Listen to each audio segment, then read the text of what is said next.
트리도 그래프의 일종이에요. 트리도 그래프의 일종.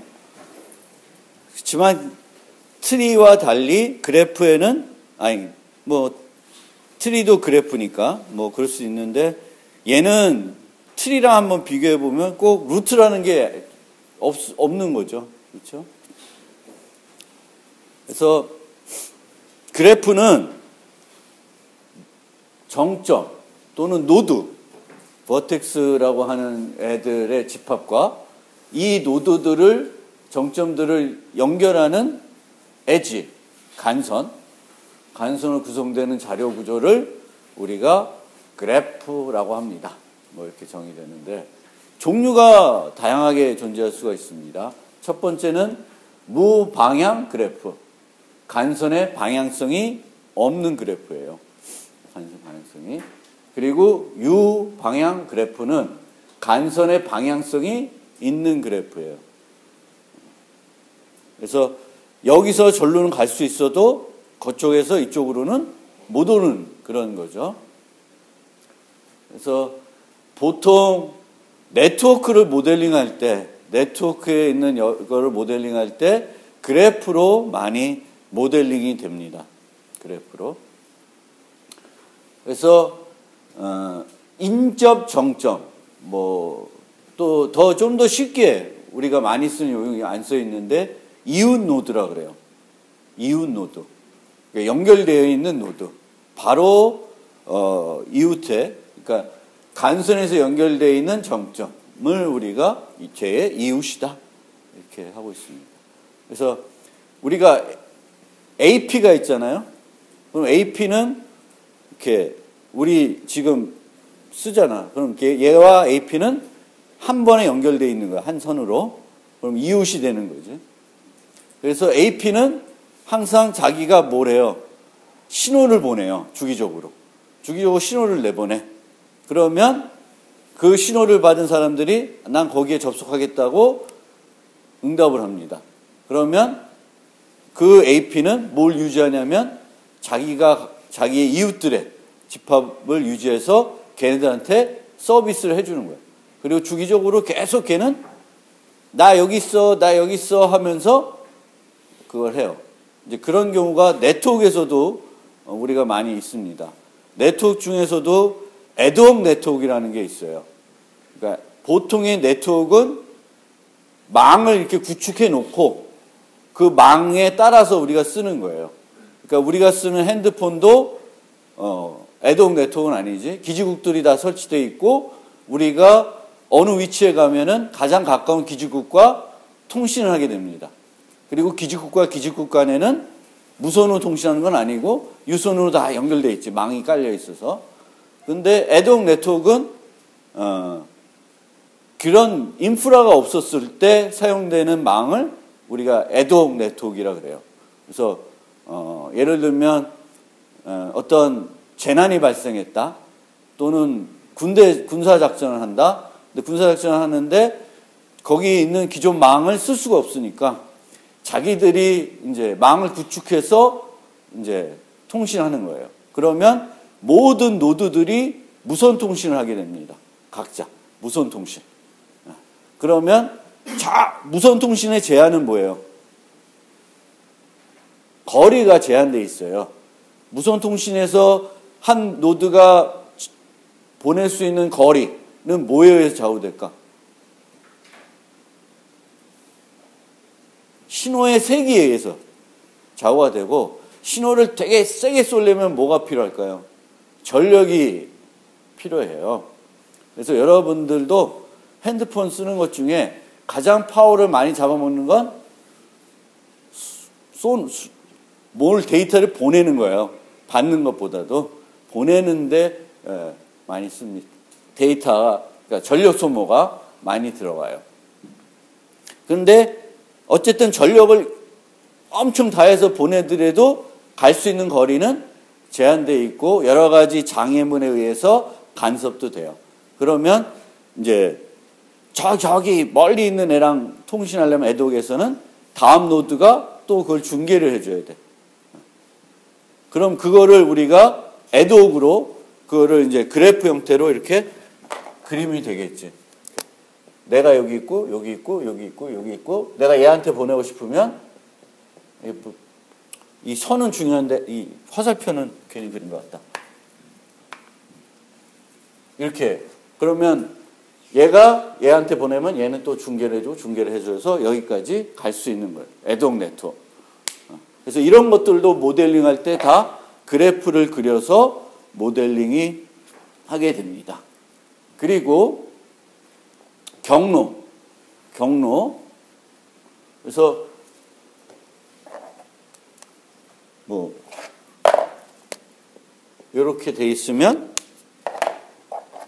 여기가 A라는 노드고 이것이 D면 요게 C까지 가는 경로죠.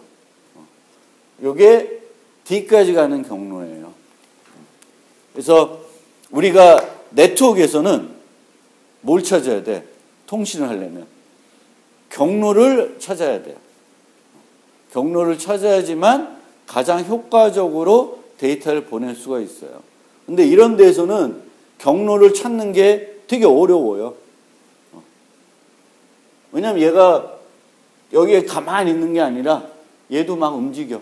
얘도 막 움직이고. 그러면 이 네트워크가 어떻게 되겠어요? 수시로 변해요. 근데 기존 망은 어때요? 수시로 변하는 게 아니라 고정돼 있어요. 그러니까 옵티멀한 걸만 찾아놓으면 늘 글로 가면 돼. 근데 거기서도 하나의 문제가 뭐냐 하면은 우리가 도로, 내비게이션, 운전은 안 하더라도 차는 타봤겠지. 내비게이션, 그렇죠? 내비게이션을 하면 요 위치에서 어느 위치까지 가장 빠른 길을 알려주죠. 근데 그 가장 빠른 길이 그 거리상 가장 짧은 거리가 아닐 수 있어요. 왜? 이 중간에 가다 요 길로 가면은 거기에 뭐가 많아? 트래픽이 많을 수 있죠. 교통량이. 그래서 현재는 거의 교통량이 많으니까 글로 가는 것보다는 이렇게 가는 게 더 빠를 수가 있어요. 그래서 네트워크도 마찬가지예요. 이렇게 가는데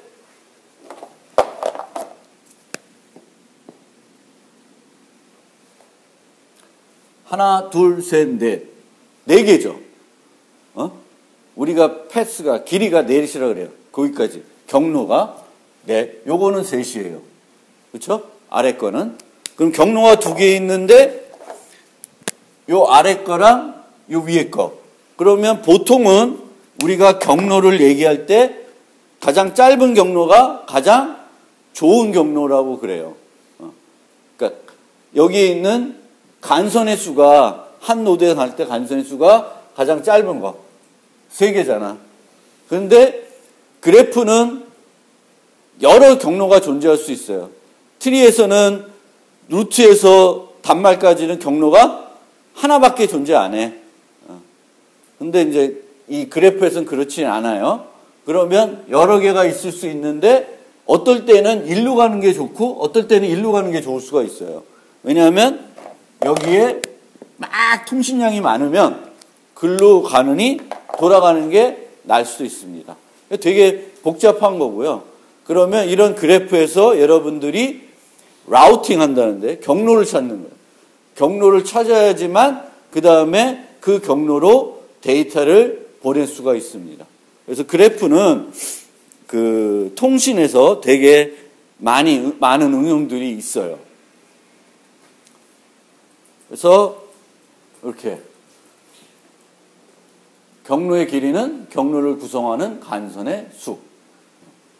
그리고 주기는 요 경우는 주기가 없네. 근데 만약에 이제 이렇게 되면 이렇게는 뺑뺑 돌 수 있죠. 그렇죠? 그러면 저거는 사이클이 존재한다라고 얘기합니다. 첫 번째 정점과 마지막 정점이 같은 경로. 여기서 시작해서 다시 L로 오잖아요. 그래서 그런 경우에 주기. 그리고 정점의 차수, 정점 연결된 간선의 수를 말하는데 무방향에서는 얘는 간선의 정점의 5도, 얘의 5도는 몇이에요? 2죠. 2예요. 근데 여기서는 방향성이기 때문에 인디그리는 M의 인디그리는 빵이야. 들어오는 건 없어요. 근데 나가는 거 아웃디그리는 둘이에요. 둘. 그리고 이런 것도 있고, 그렇죠? 자기에서 자기 자신으로. 그래서 이런 응용들이 상당히 여러분들이 많이 있고요. 실제적으로 저는 대학원 때 그래프 알고리즘이라는 것만 한 학기 동안 배웠어요. 수업이. 뭘 배웠는지 기억이 안 나지만. 그렇게 이제 그래프는 다양한 응용이 있고, 여러분들이 어떤 세부적인 학문을 혹시 대학원 가서 더 공부한다든지 이런 게 하느냐에 따라서는 그래프 관련된 알고리즘들을 잘 알고 있어야 됩니다. 근데 우리는 우리는 그런 거를 지금 강의하는 시간은 아니죠. 그리고 몇 가지 좀 더 용어를 좀 더 설명드리면 완전 그래프. 완전 그래프. 모든 정점이 인접 정점이 되는 이런 예제는 그렇게 많지는 않을 거예요. 우리가 실제 응용해서. 그 다음에 이제 가중치가 있는 그래프가 있어요. 이게 이제 그쵸? 이렇게 우리가 이제 어디서 어디까지 가고 싶다. 어떻게 가는 길이 제일 빠를까? 그러면 각각의 거리들을 가지고 계산할 수가 있습니다. 근데 이것도 이게 여기까지가 220이 제일 짧다. 이렇게 가는 것보다 이렇게 가는 게 짧을 수 있는데 그거는 항상 그런 건 아니라는 거죠. 우리가 응용을 잘 고려해야 되는 거지. 이걸 찾는 것도 쉬운 일이 아니에요. 그래프에서 가장 최적의 길이를 찾는 것도 쉬운 문제가 아니야. 되게 어려운 문제예요. 왜냐하면 모든 경로를 다 구한 다음에 거기서 민을 구하려고 그러면 모든 경로의 개수가 무지 많을 수가 있어요. 그럼 다 구할 수가 없는 거야. 그러려면 어떻게 해야 돼? 모든 경우의 수를 다 구하는 게 힘들다. 그럼 어떻게 해야 될까? 모든 경우의 수 구하는 게 힘들어. 죽어라 계산해요? 그럴 수는 없고 휴리스틱 하다고 하는데 좀 완전한 해답은 아닐 수 있는데 그 해답과 가까운 값을 줄 수 있는 좀 더 효율적인 알고리즘을 찾는 거예요. 예를 들면 그리디 알고리즘 이런 게 있어요. 욕심쟁이 알고리즘이라고 하는데 그거는 무식하게 가면 120이면 10부터 가는 거예요. 여기서 갈 수밖에 없는 거예요. 이렇게 가는 거예요. 근데 그건 아주 효율적인 알고리즘은 아닐 수도 있어요. 근데 그거는 한 번 가다 보면 이제 다 연결이 돼 있으면은 이제 갈 수는 있죠. 그리고 시간이 이렇게 많이 걸리진 않아요. 그래서 우리가 그래프에서는 완벽한 답을 찾는 게 되게 어렵다는 거는 알아두세요. 특히 노드의 개수가 많아지면 많아지고 이 간선들이 많아질수록 경우의 수가 너무 많기 때문에 그 모든 경우의 수를 다 계산해서 최적의 값을 구하는 거는 불가능해요. 그거를 이런 예제를 아주 대표적인 우리 컴퓨터 공학의 문제 중에 하나가 있는데 Traveling Salesman Problem이라고 그래요. 돌아다니는 그 세일즈맨의 문제. 그래서 이 세일즈맨은 한 도시에서 다른 도시까지 가장 최적의 길로 가고 싶은 거예요. 그래야 비용을 절약하니까. 그 문제는 MP 문제예요. MP. 그러니까 폴리노멀 타임에 찾을 수 없는 아직까지는. 그래. 그래서 PMP 뭐 이런 얘기 나오는데 그거는 알고리즘 시간에 들어두시고요. 어쨌든 되게 어려운 문제다. 그리고 이 가중치가 어떨 때 제일 짜증 날까요?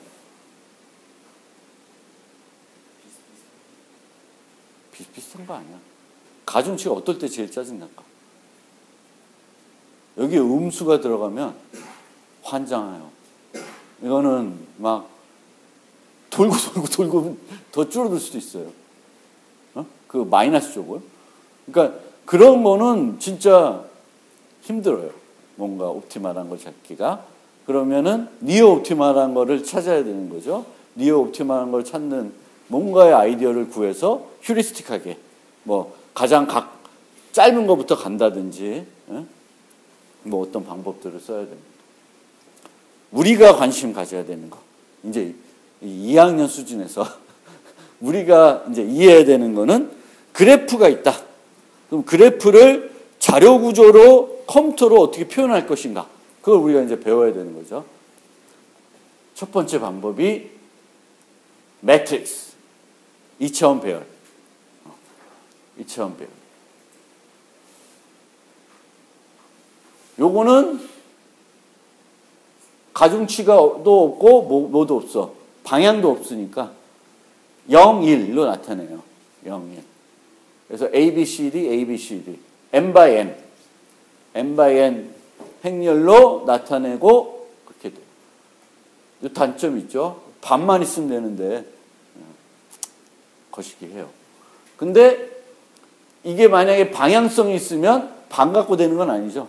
A에서 B는 있고 B에서 A는 없을 수 있으니까. 그래서 M. 그러니까 행의 집합은 여기는 나가는 수예요. M은 들어오는 게 없죠. 그렇죠? 그렇죠. 열은. 열, 행. 행의 합은 정점의 진출차수, 열의 합은 진입차수가 돼요. 단점은 n제곱 공간이 필요하다. 어떨 때 좋겠어요? 간선들이 많으면 많을수록 얘는 낭비되는 공간이 적겠죠. 근데 노드는 많은데 간선은 별로 없어. 그러면은 얘는 좀 불편한 겁니다. 그럼 또 우리는 알지.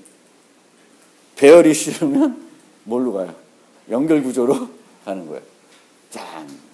이게 연결구조. 그래서 이거를 인접 리스트라고 합니다. A, B, D, B, A, C, C, B, D, D, A, C. 근데 이렇게 놓으면 관리하기 귀찮아요. 이 배일 때는 뭘 하나 지운다 그러면 막 간단한데 이제 여기서 예를 들면은 A라는 노드를 제거해. 그럼 어떻게 하겠어? 얘만 날리면 돼? 얘를 날리면 되는 게 아니라 얘를 날리기 전에 얘의 리스트를 봐. 그럼 나 B로 가서 B에서 A를 또 제거해야 되고 D에서 A를 제거해야 돼.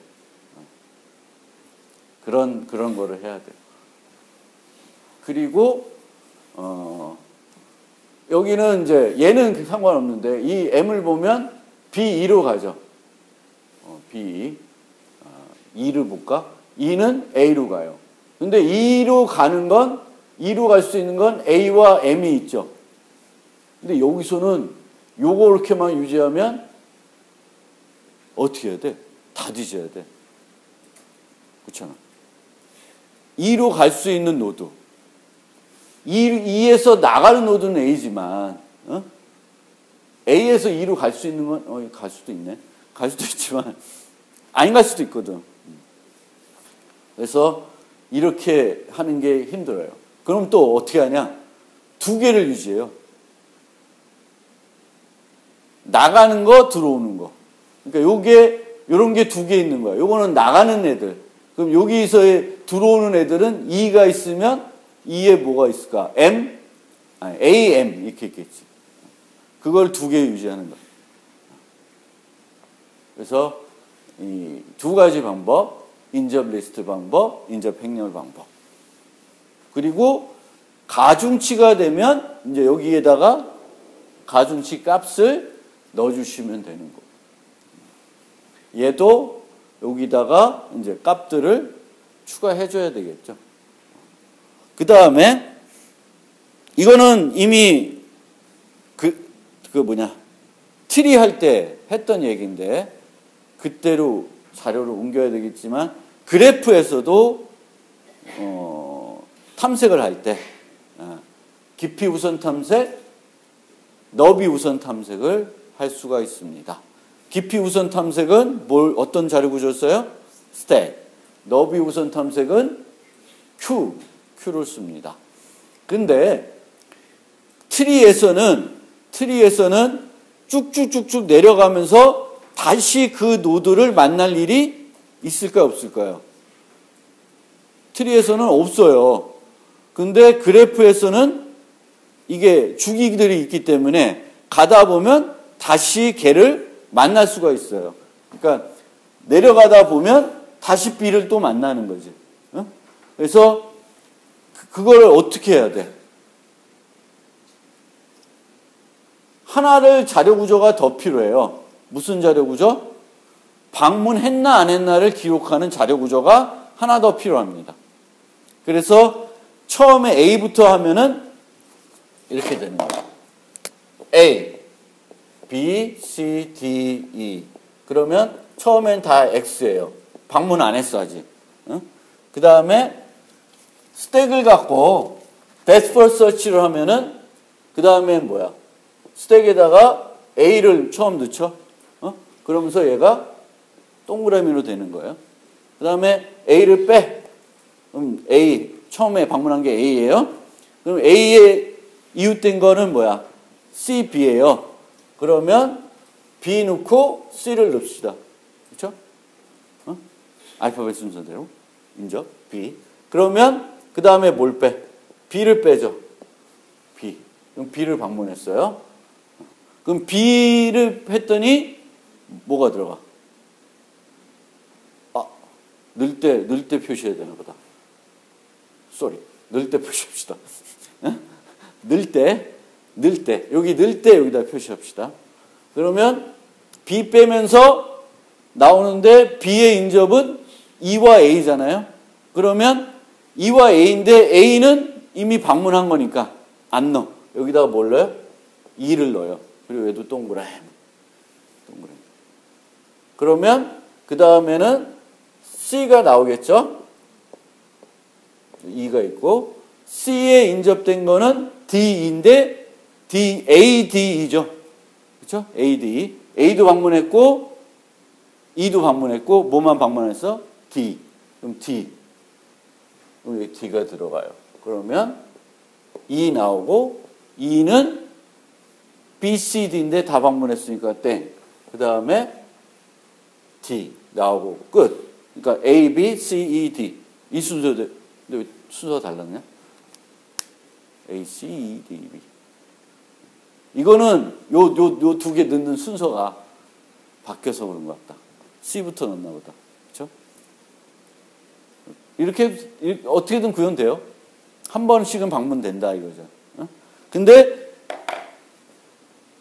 뭐가 달라요? 그 트리랑 할 때랑 요게 하나 더 필요한 거예요. 얘도 마찬가지고 얘는 Q에다 넣죠.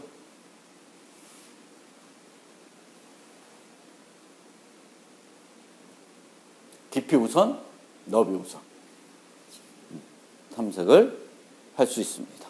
그래서 어떤 노드를 찾을 때 깊이 우선 탐색을 할 수 있고 너비 우선 탐색을 할 수가 있고. 근데 깊이 우선 탐색을 하든 너비 우선 탐색을 하든 가면서 만약에 경로가 필요하면은 또 추가적인 정보를 별도에다 유지를 해야 돼요. 그리고 연결 여부. 그래프가 아까처럼 막 있다가 이렇게 막 연결이 돼 있다가 얘가 저 멀리 갔어요. 그러면 처음에 여기 있을 때는 연결이 돼 있죠. 가까이 있으니까. 근데 통신상 제가 저 멀리 가면 통신이 안 돼. 여기 애들은. 끊긴 거예요. 연결이. 그러니까 그래프는 네트워크 그래프, 애동 네트워크 같은 경우에는 뭉쳐 있다가도 이렇게 이동을 하면은 단절이 될 수 있죠, 서로.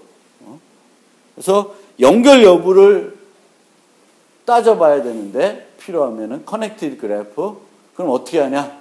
DFS와 또는 BFS로 해서 그거에 있는 집합의 수랑 내가 생각하고 있는 전체 노드의 수가 같으면 어떻게 돼? 연결되어 있는 거죠. 근데 DFS나 BFS로 탐색을 했는데 못 가는 노드가 있어. 내가 인지한 노드가 있지만 그 DFS로는 그 노드로 탐색이 안 돼. 그러면 그 노드는 단절된 거예요. 단절되는 것 중에도 하나도 그 노드가 죽을 수도 있어요. 센서 네트워크 같은 데서 센서 네트워크는 뭐냐면 아주 소형한 그 노드들을 센서를 달린 노드들을 그냥 뿌려. 막 하늘에서 산으로 뿌려. 그럼 얘네들이 서로 통신을 하면서 산불 예방 뭐 감지한다든지 야생동물의 움직임을 탐지한다든지 해요. 근데 얘네들은 뭘로 움직일까? 움직이지 않아요. 움직이지 않는데 얘네들 동작시키는 건 뭐예요? 배터리예요. 배터리. 근데 배터리는 소모되겠지. 그러면 여기서 잘 동작하다가 움직이지 않더라도 얘는 배터리가 급격히 소모돼서 아니면 나 같은 사람이 가다가 팍 밟아가지고 없어질 수도 있어요. 그럼 단절되는 거죠. 이 노드는 단절이 돼요. 그래서 센서 네트워크에서는 저럴 경우에는 다시 가서 뿌려. 왜?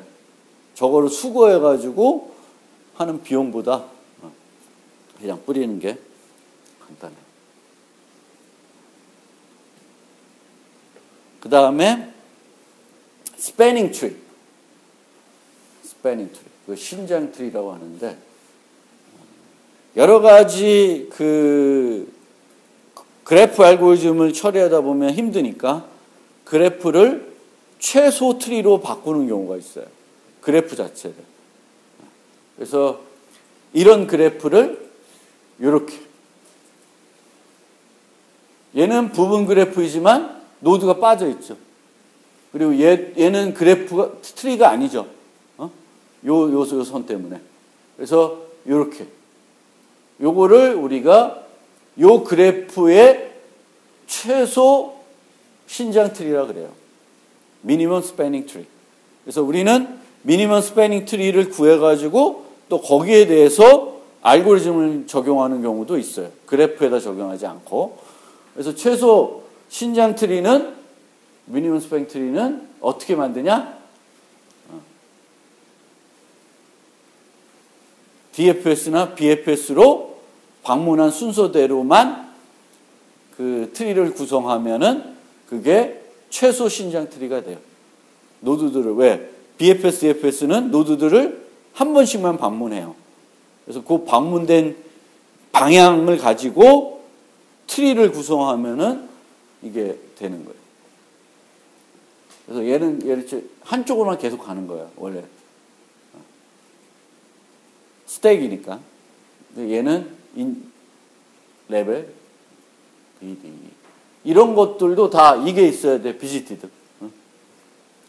구현을 하려면. 가중치 그래프. 아까 말씀드린 대로 여기다가 이렇게 이제 가중치 값들을 넣어줘야 돼. 그러니까 결국은 행렬 아니면 리스트 방식으로 그래프를 표현하고 둘 다 장단점은 있어요. 하나는 공간을 너무 많이 쓸 수 있고 또 하나는 공간을 좀 적게 쓰는 반면에 계산이 재미없을 수 있고 그런 거죠. 이런 거. 이게 인접행렬. 이 인접행렬도 00, 1, 1, 01, 01, 01, 60, 60. 이게 똑같으면 반이 대칭이 돼버리죠. 근데 이게 다를 수가 있어요. 서울에서 대전 가는 거랑 대전에서 서울 오는 거랑 시간 차이가 날 수 있어요. 우리 통신에서도 얘랑 얘를 이렇게 연결해 놨잖아. 무선. 그럼 얘가 얘랑 통신할 수 있으면 얘도 얘랑 통신할 수 있을 걸로 생각하지. 실제 그럴까? 얘랑 이렇게 해서 얘를 통신할 수 있어요. A는 B한테 메시지 보낼 수 있어. 그럼 B는 A한테 메시지 보낼 수 있을까? 아닐 수 있습니다. 왜? 그치. 신호세기가 약해서. 신호세기 왜 약할까? 원래 기기가 얘는 후질 수 있어. 또 얘는 배터리가 거의 로우 상태가 돼서 그 있는 힘껏 쏠 수가 없을 수 있어요. 노드가 동일 종류의 노드도 아닐 수 있어요. 그렇죠? 동일 종류의 노드가 아니면은 갖고 있는 파워가 다르기 때문에 달라요.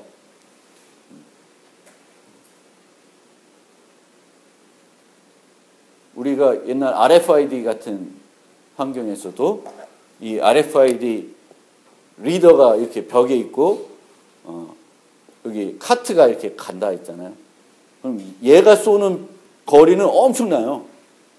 근데 얘네들은 조금밖에 안 돼. 그래서 뭐 이게 도입은 안 됐지만 이 자동 카트에 이렇게 슉 그래서 여기 모든 물건에 RFID 태그가 붙어 있으면 슉 지나가면 자동적으로 쭉 계산되는 그런 시스템을 얘기한 지가 벌써 10년 넘었는데 도입은 안 되고 있어요. 여전히 바코드로 하죠.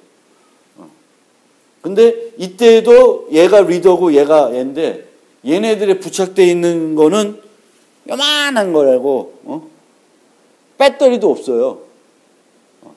배터리가 없어요. 배터리를 신라면에다 배터리 달려있는 태그를 붙이면 어떻게 될까? 신라면이 아깝지. 신라면 가격이 종이 버려야 되니까. 그래서 거기에는 되게 싸구려를 딱 붙여야 돼.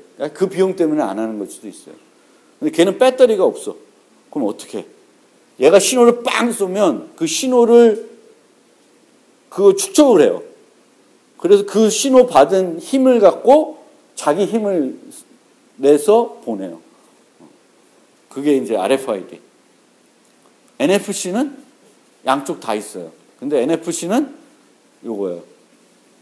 초근거리. 근데 왜 이게 초근거리가 아니면 안 되지. 그렇죠? 식당에 갔는데 나는 그냥 옆으로 쏙 지나가려는데 내 거에서 금액 계산대라서 가면 안 되죠.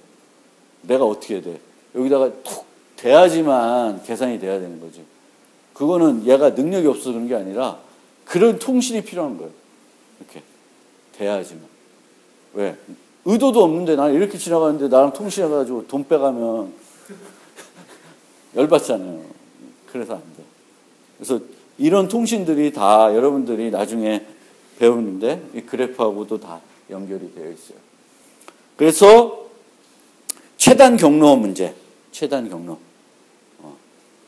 그래서 이게 Traveling Salesman Person Problem이라고 해가지고 무지무지 어려운 문제예요. 종류에 따라 다양하고 유한 그래프인지 무한 그래프인지. 무한 그래프는 우리 스킵하고요. 노드의 수는 그래도 제한적이야지. 해볼만 할 것 같고. 유방향인지 무방향인지. 가중치가 있는지 없는지. 그리고 가중치가 있을 경우에 가장 짜증나는 건 음수 가중치가 있는 거예요. 그거는 포기. 자, 첫 번째 알고리즘. 몽호의 알고리즘. 이거 읽어보면 이해돼요? 이해 안 돼요. 저도 이해 안 돼요. 요거 보고 예제를 보면 알아. 예제를 보면 구현할 수도 있어요. 자, 어떻게 한다?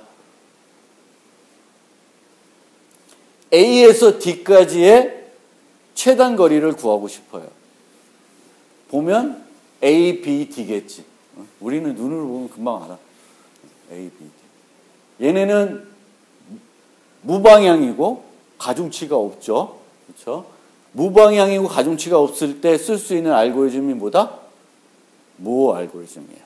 모. 그러면 어떻게 해? 모든 노드가 5개니까 요 테이블을 만들어요. 다 뭘로 세팅해요? -1. -1로 세팅합니다. 출발 노드가 A예요. A에서 D를 보내요. 그럼 A에다가는 0을 시작합니다. 그러니까 여기가 시작이라 봐도 되겠죠. 요 첫 번째 여기가. 얘는 그냥 이거 어차피 우리는 출발 노드를 아니까 출발 노드를 0 딱 적어 놓습니다. 그 다음에 출발 노드와 인접되어 있는 노드가 몇 개 있어? B, 2개 있죠? 걔를 뭘로 바꿔? 걔는 1이라고 하는 비용이 들어야 가죠. 거기까지. 이 경로 하나가 1이에요. 그러면 B도 1, E도 1이에요. B도 1, E도 1. 그 다음에 그럼 B 갖고 할까? E 갖고 할까? 둘 중에 하나 갖고 하면 돼요. 그래서 B로 했더니 C, D로 가네. 그러면 자기 거에 플러스 1이거든요. 그럼 D 나왔네. 그러면 D. 계속 해봐도 돼. 근데 D 나오면 거기서 끝내도 돼요. 그래서 모의 알고리즘은 이런 방식입니다. -1로 세팅해 놓고 출발해 놓고 자기 거와 용인해 놓고 플러스 1을 하는 거예요. 인접한 노드들을 플러스 1로 하는 거예요. 인접한 노드가 없으면 종료하고 인접한 노드가 목적지면은 종료를 합니다. L 값은 플러스 1이 되는 거고. 그러니까 저 앞에 알고리즘을 보면 잘 모르는데 요 노드를 보면 마찬가지 C에서 A까지 C 0 잡았죠. 그 다음에 C에서는 B, D, E가 다 1이네. 그럼 이 중에 하나 잡아서 해보면 있으면 되고 없으면 또 다른 걸 해보면 되죠. 그래서 얘를 만날 때까지. 근데 이거를 만나고 나서는 실제적으로는 여기서 A에서 D까지가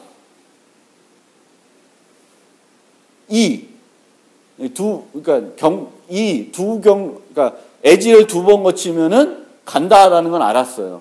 뭐 어떻게 가냐? 어떻게 가야지 되냐? 그거를 몰라. 그래서 거꾸로 다시 찾아가야 돼요. 이 V가 최소인 노드를 다음 노드로 선택한다. D에서 일로 이 그림을 봤을 때 얘의 이웃은 뭐야? B, C인데 C는 -1이고 B니까 B를 택해야죠. 그 다음에 B에서는 A, D, B, A. 그러니까 왔다가 거꾸로 가면서 경로를 찾아야 돼. 가면서도 어떻게 해볼 수 있을 것 같긴 한데 어쨌든 우리는 이런 최단 경로는 최단 경로가 몇이다라는 것도 알아야 되지만 모두 알아야 돼요? 패스를 알아야 돼요. 왜? 그 패스로 뭔가 가려고 하는 거니까. 그 패스로 내가 보내려고 하는 거예요. 만약에 여러분들이 게임을 만든다. 그러면 이렇게 해가지고 내 유닛을 저기까지 최단 경로로 보내고 싶다. 그러면 뭐 알고리즘 써가지고 3이면 간다. 3번 움직이면. 그럼 3번 움직여 어디로 가야 되냐. 그것까지 알아야지 3번에 여기 갔다 저기 갔다 저기 가서 거기로 보내는 거예요. 최단 경로. 모의 알고리즘입니다. 그 다음에 다익스트라 알고리즘. 얘는 가중치가 양수인 유한 유방향 그래프에서의 여기도 알고리즘이래요. 봐도 잘 모르겠고 그림으로 설명을 드릴게요. A에서 D까지고 이런 그래프다. 그러면 A는 0, 얘네들은 맥스 값을 놓는 거예요. 99가 맥스라고 하는 건 좀 그런데 어쨌든 아무리 커봤자 뭐 저건 안 되게끔 해놓는 거예요. 뭐 우리가 정수라 그러면 맥스 인테저로 때려 넣어도 되는 거지. 그 다음에 이제 집합 A, B, C, D에서 처음에 A 썼으니까 A를 빼고 A는 0. A에서 A 가는 건 항상 0이죠. 그렇죠? 그 다음에 A의 아웃 디그리를 봐야 되겠죠. 2, 3, 5 있어요. 그럼 B, C, D에 2, 3, 5 이렇게 넣어요. 그 다음에 여기서 A를 빼. 이 A를 빼는 거는 뭐예요? visited를 표시하는 거랑 마찬가지죠. 뺄 수도 있고. 그 다음에 B를 갖고 해보는 거예요. B. B는 나가는 게 6, 7이에요. 6, 7. 그러면 D는 8이 돼요. 99보다 작으니까. 8이 되는데 C는 바꿔요, 안 바꿔요? 이렇게 되면 9지. 근데 원래 3이었지. 새로 계산한 게 9야. 그럼 9로 바꿔? 안 돼요. 9로 바꾸면 안 되고 3을 유지해야 돼요. 그러니까 새로 계산했지만 그게 기존에 계산된 것보다 크면 그거는 이제 무시되는 경로예요. 왜? 우리는 뭘 원해? 가장 짧은 경로를 원하는 거예요. 그러면 이렇게 돼요. 그럼 어디까지 했나? B까지 했죠. 그럼 이제 C. C를 해봐요. C는 나가는 게 하나 있네. 2. 그럼 C는 2. C에다가 3에다가 1 더하니까 4야. 그럼 기존의 5보다는 짧죠. 그렇죠? 그러니까 A에서 2로 가는 건 1로 가는 것보다 이렇게 가는 게 더 효율적이라는 거예요. 4. 그 다음에 이제 D를 했지. D를 했나? D를 한 거죠. 뭐야? 2를 했어? 이게 뭐야?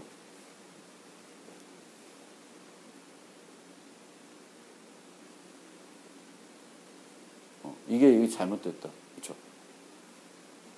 아니지. 여기서 2를 해서 이제 D만 남은 거죠. 이렇게. 그러면 이제 D인데 D에서는 나가는 게 C가 있고, 2에서도 잠깐만. C를 했지. C를 해서 여기서 C를 해서 4. 4. 맞죠? C를 한 거고, 그 다음에 이제 2를 할 차례구나. D는 목적지니까 2를 할 차례예요. 그래서 2를 할 차례니까 2는 D까지 2가 있어요. 그러면 자기 거에서 하니까 6. 그럼 A에서 D까지의 최단 거리는 6이에요. 6. 어떻게? 이렇게. 6이 돼요. 그래서 이게 Dijkstra 알고리즘이에요.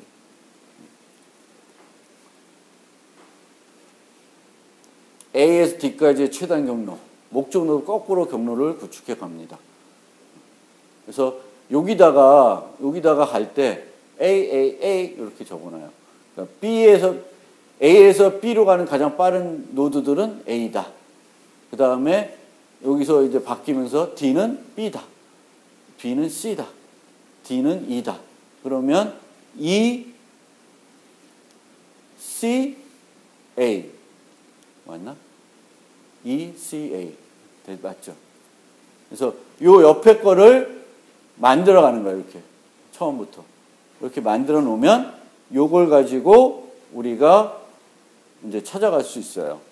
그러니까 D에서는 A로 가려면 E로 가야 되고, E에서는 A로 가려면 C로 가야 되고, C에서는 A가 바로 갈 수 있죠. 그럼 A, C, D, E. 여기가 그 A에서 E까지의 경로다. 그게 Dijkstra 알고리즘이에요. 여기까지는 그래도 여러분들이 게임 만들거나 뭐 대충 뭔가 할 때 많이 쓰는 알고리즘입니다. 그 다음 음수 있는 거. 이거는 여러분들이 응용 만들 때 음수를 넣지 마. 음수 넣으면 머리 아파요. 특히 얘는 빙빙 돌면 계속 작아져. 그럼 답을 못 구해, 이건. 그래서 이런 게 없어야 돼, 우선. 이런 게 없으면, 이런 게 있으면 미니멈 값은 어떻게 돼요? 계속 작아지죠. 돌고. 그래서 이런 게 없어야 돼. 음의 주기가 존재하지 않으면 구할 수가 있다. 어떻게 구하냐?